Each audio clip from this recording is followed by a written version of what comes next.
एक बार की बात है, एक बेटा अपनी माँ और पत्नी के साथ एक ही घर में रहता था।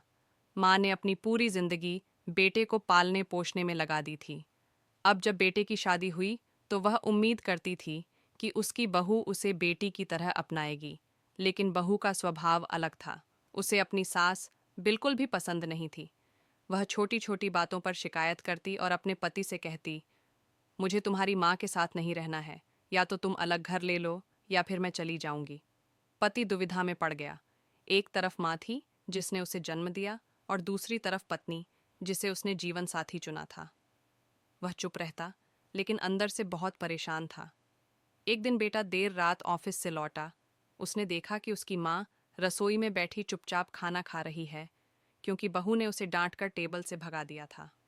माँ की आंखों में आंसू थे, लेकिन उसने बेटे को देखकर मुस्कुराने की कोशिश की। उस पल बेटे का दिल पिघल गया। उसे एहसास हुआ कि पत्नी का कहना मानकर अगर वह माँ को अकेला छोड़ देगा तो यह बहुत बड़ा अन्याय होगा। अगले दिन उसने पत्नी को समझाया, देखो, जिस माँ ने मुझे जन्म दिया, पाला पोसा और तुम्हें इस घर में बहू बनाकर लाई, वही माँ आज हमारे साथ रहेगी। अगर तुम सच में मुझे प्यार करती हो तो मेरी माँ को भी अपना सास नहीं, माँ समझोगी। अगर तुम्हें ये मंजूर नहीं तो सोच लो, लेकिन मैं अपनी माँ को कभी अकेला नहीं छोड़ूंगा। पति की यह सच्चाई और दृढ़ता सुनकर पत्नी को अपनी गलती का एहसास हुआ। धीरे धीरे उसने सास से अच्छे से बात करनी शुरू की।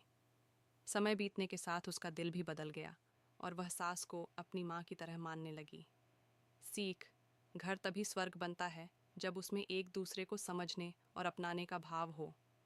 सास बहू अगर माँ बेटी जैसा रिश्ता निभाए तो परिवार हमें